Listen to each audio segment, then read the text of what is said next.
చెట్టు అడ్డంగా ఉంది. గిరి ప్రదక్షిణ డే టైం చేయడం వల్ల ఇంత బాగుంటుంది అని చెప్పి నేను అయితే అనుకోలేదు. కాళ్ళు కాలుతాయి, ఎండ. ఓకే, నేను కూడా ఒప్పుకుంటాను, కాళ్ళు కాలుతున్నాయి, ఎండ అని చెప్పి నేను చాలా భయపడ్డాను ఎలా చేయగలుగుతాము అని. ఈ ఎండను కూడా కెమెరా లెన్స్లో అసలు రమణులు ఎంత బాగా చూపిస్తున్నారంటే అంత బాగా కనిపించేటట్టు చేస్తున్నారు. నేను పొద్దున్న టైం చేస్తే కష్టం, ఎర్లీ మార్నింగే చెయ్యండి అన్నాను. మన సంకల్పం ఉంటే కలిగితే ఏ టైం అయితే ఏంటండి చేయడానికి. చాలా మంచి వ్యూస్ అయితే ఉన్నాయి.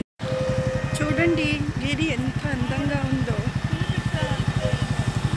మనం కాలుతుంది ఎండ అని చెప్పి అనుకుంటున్నాం, అలా ఏం లేదు.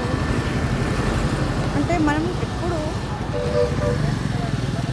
కంఫర్ట్ జోన్ని వెతుక్కుంటూ ఉంటాం. కంఫర్ట్ జోన్ ఎఫెక్ట్ ఇదంతా.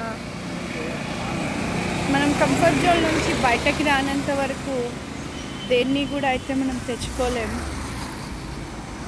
నేను కంఫర్ట్ జోన్ నుంచి బయటికి వచ్చి వాట్ ఈస్ యాక్చువల్ గిరి ప్రదక్షిణ అని చెప్పి ఐఎమ్ సర్చింగ్. నేను నిజంగా ఈ గిరి ప్రదక్షిణలో రియల్గా నేను యూట్యూబ్లో చాలా వీడియోస్ చూసా. ఆ వీడియోస్ అంతా ఫస్ట్ డే వచ్చినప్పుడు నేను ఎక్స్పీరియన్స్ చేయలేదు, సెకండ్ టైం నేను ఎక్స్పీరియన్స్ చేశాను. ఈ థర్డ్ విజిట్లో మొత్తం 4 గిరి ప్రదక్షిణలు చేశాను. ఇప్పుడు మాత్రం నేను నిజంగా ఎక్స్పీరియన్స్ చేశాను గిరి ప్రదక్షిణ. What is the advantage and what is in miracle